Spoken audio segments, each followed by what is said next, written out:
பாட்டிலுக்கு 10 ரூபா, பாட்டிலுக்கு 10 ரூபா, பாட்டிலுக்கு 10 ரூபா, பாட்டிலுக்கு 10 ரூபா, பாட்டிலுக்கு 10 ரூபா, பாட்டிலுக்கு 10 ரூபா, பாட்டிலுக்கு 10 ரூபா, பாட்டிலுக்கு 10 ரூபா.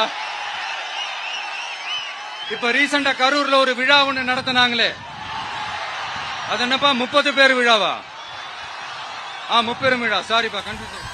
அந்த விழாவில் மாண்புமிகு சிஎம் அவர்கள் இந்த மாஜி மந்திரியை பத்தி உச்சி மேல தூக்கி வச்சு மெச்சினதெல்லாம் நம்ம காதால கேட்டோம் இல்லையா? இதே சிஎம் அவர்கள் இதே கரூருக்கு வந்தப்போ, எதிர்கட்சியா இருந்தப்போ, அந்த மாஜி மந்திரியை பத்தி என்னெல்லாம் சொன்னாரு, என்னெல்லாம் கேட்டாரு. ஐயா ஃபேக்ட் செக் நண்பர்களே, இதெல்லாம் நீங்க பெருசா ரிசர்ச் பண்ணணும்னு அவசியமே இல்ல. யூடியூப் ஓபன் பண்ணி பாருங்க, தெரிச்சிருவீங்க, மிரண்டுருவீங்க.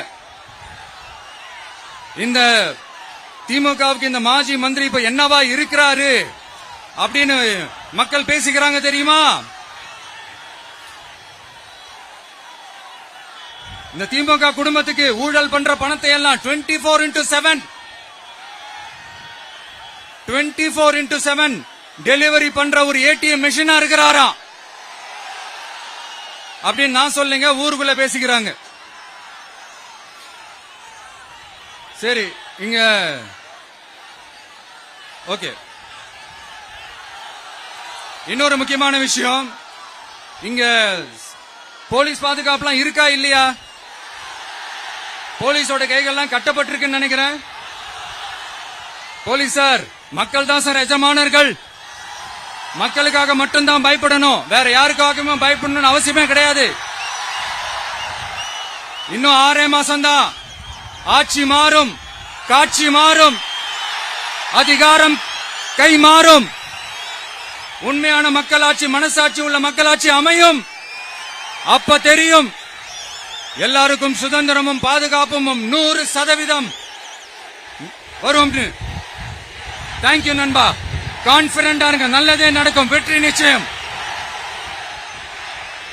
அஷ்மிகா 9 வயசு ஒரு பொண்ணு காணுமா, நீங்களே நம்ம தோழர்கிட்ட சொல்லி கண்டுபிடிச்சு கொடுக்க சொல்லுங்க.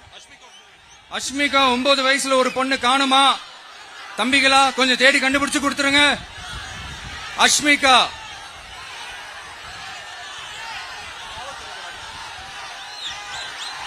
Police sir, please sir, please help sir, please.